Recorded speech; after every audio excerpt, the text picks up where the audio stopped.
दोस्तों आज मैं आपसे बात करने वाला हूं एक ऐसे खाद्य पदार्थ के बारे में जो आपकी रसोई में हमेशा से पाया जाता रहा है, लेकिन हमें उसकी मेडिसिनल क्वालिटीज के बारे में पूरी जानकारी नहीं रही है। हिंदी भाषा में उसको लहसुन कहा जाता है और बॉटेनिकली इसे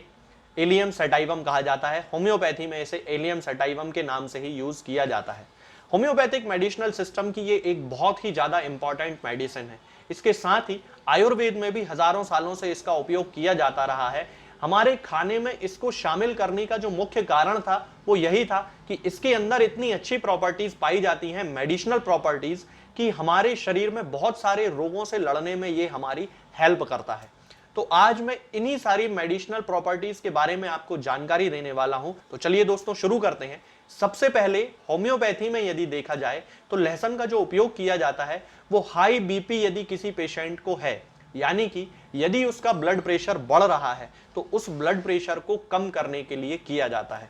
बहुत सारी क्लिनिकल प्रैक्टिस में ये देखा गया है, यानी कि बहुत सारे क्लिनिकल रिसर्च इस पर किए गए हैं और उसमें ये देखा गया है कि जिन लोगों का बीपी एकदम से शूट आउट करता है, यानी कि एकदम से 160 170 तक पहुंच जाता है, उन लोगों को यदि तुरंत ही एलियम सटाइवम का मदर टिंचर 40 बूंद आधे कप गुनगुने पानी में मिलाकर दिया जाए तो उनका जो बीपी है वो तुरंत नॉर्मल होना, कम होना शुरू कर देता है। ऐसा हमें कुछ कुछ समय के अंतराल पे करना पड़ता है और उनके बीपी को मॉनिटर करते रहना पड़ता है ताकि ये पता चल जाए कि बीपी जो है वो नॉर्मल हुआ या नहीं।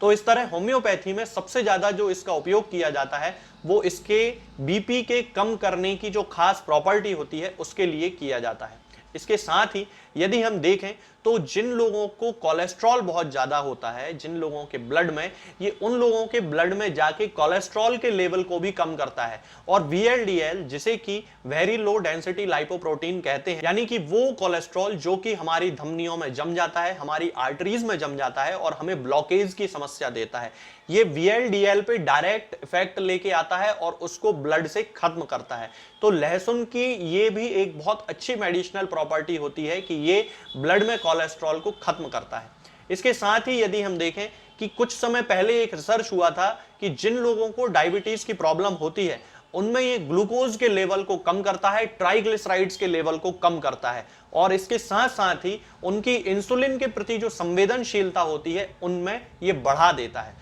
तो यदि हम देखें तो इसका उपयोग डायबिटीज के पेशेंट्स में भी किया जा सकता है बहुत ही सक्सेस के साथ। बहुत सारे डॉक्टर्स जो आयुर्वेद में होते हैं वो लोग डायबिटीज के पेशेंट्स को लहसुन खाने की सलाह देते हैं, क्योंकि डायबिटीज हुआ, कोलेस्ट्रॉल हुआ, बीपी हुआ, ये सारी जो चीजें हैं ये हमारी लाइफस्टाइल से ओरिजिनेट होती हैं, यानी कि हमारी जीवन शैली में कुछ ऐसे, खान पान में कुछ ऐसे परिवर्तन आते हैं जिसके कारण ये बीमारियां होती हैं। तो यदि हम एक सामान्य खाने के रूप में लहसुन को अपने भोजन में शामिल करते हैं तो निश्चित रूप से हमें इन सारी बीमारियों से लड़ने में बहुत ही ज्यादा फायदा मिलता है।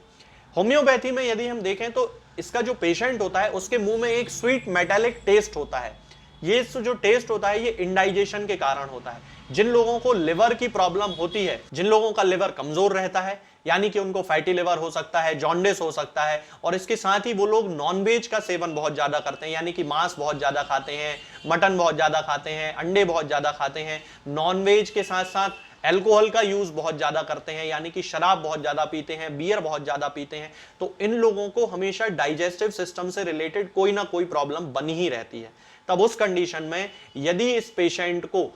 एलियम सटाइवम का मदर टिंचर 10-10 बूंद दिन में 3 बार आधे कप या 1 कप पानी में मिलाकर दिया जाए, ये पानी गुनगुना होना चाहिए, तो इन पेशेंट्स के जो सिम्टम्स होते हैं, जो इंडाइजेशन की प्रोसेस उनमें होने लगती है वो खत्म हो जाती है। जो लिवर उनका फैटी होने लगता है वो धीरे धीरे कंट्रोल होने लगता है, लिवर उनका अच्छे से काम करना शुरू कर देता है। तो एलियम सटाइवम इंडाइजेशन के लिए भी एक बहुत अच्छी मेडिसिन मानी जाती है। इसके अलावा यदि हम देखते हैं कि मौसम में जब जब बदलाव आता है तो बहुत सारे लोगों को सर्दी जुकाम होने की प्रॉब्लम होने लगती है। इसके लिए हम अपने खाने में लहसुन को शामिल करके भी अपनी इस बीमारी को ठीक कर सकते हैं। चूंकि लहसुन में एंटीबैक्टीरियल, एंटी फंगल, एंटीऑक्सीडेंट्स गुणों की भरमार होती है, तो ये जब हम अपने खाने में शामिल करते हैं तो हमारी बॉडी में ये जाकर और WBC यानी कि हमारे शरीर को रोगों से लड़ने की क्षमता बढ़ाने वाली कोशिकाएं, जिन्हें श्वेत रक्त कणिकाएं या व्हाइट ब्लड सेल्स कहा जाता है,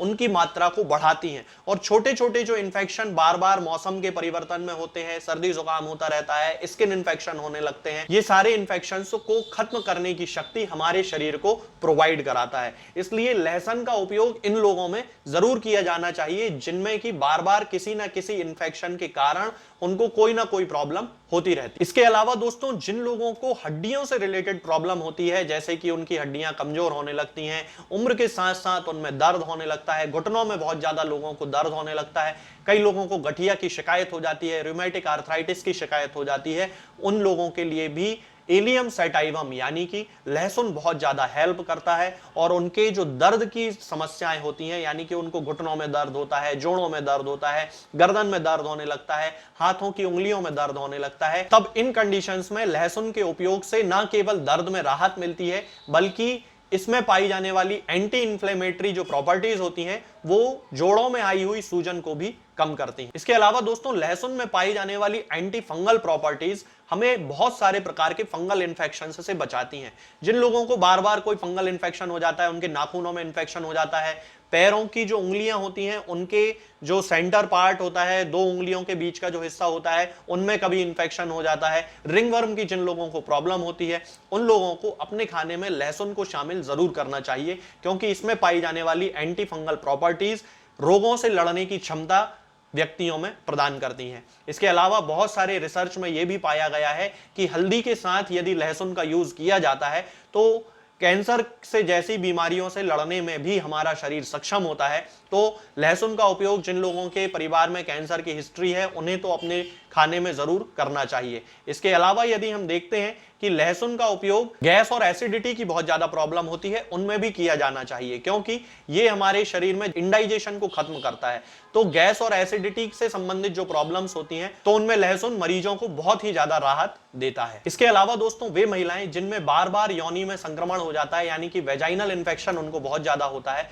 उन लोगों में एलियम सैटाइवम का मदर टिंचर 10-10 बूंद दिन में 3 बार आधे कप या 1 कप पानी में मिलाकर देना चाहिए। इससे उनके शरीर में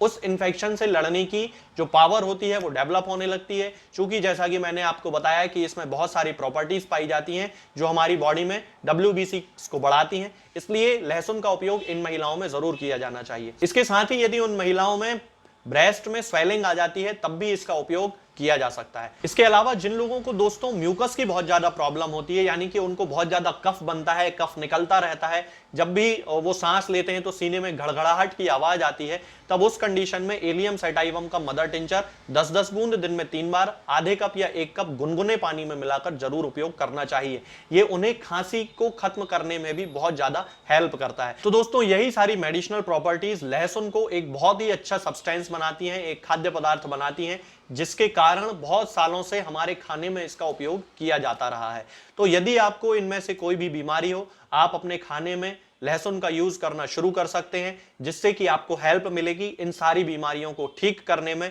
और किसी भी प्रकार के इन्फेक्शन से लड़ने में। आज के लिए फिलहाल इतना ही। आगे के वीडियोस में मैं आपसे बात करूंगा कुछ नई बीमारियों के बारे में और उनकी होम्योपैथिक दवाओं के बारे में। तब तक के लिए जय हिंद, जय भारत।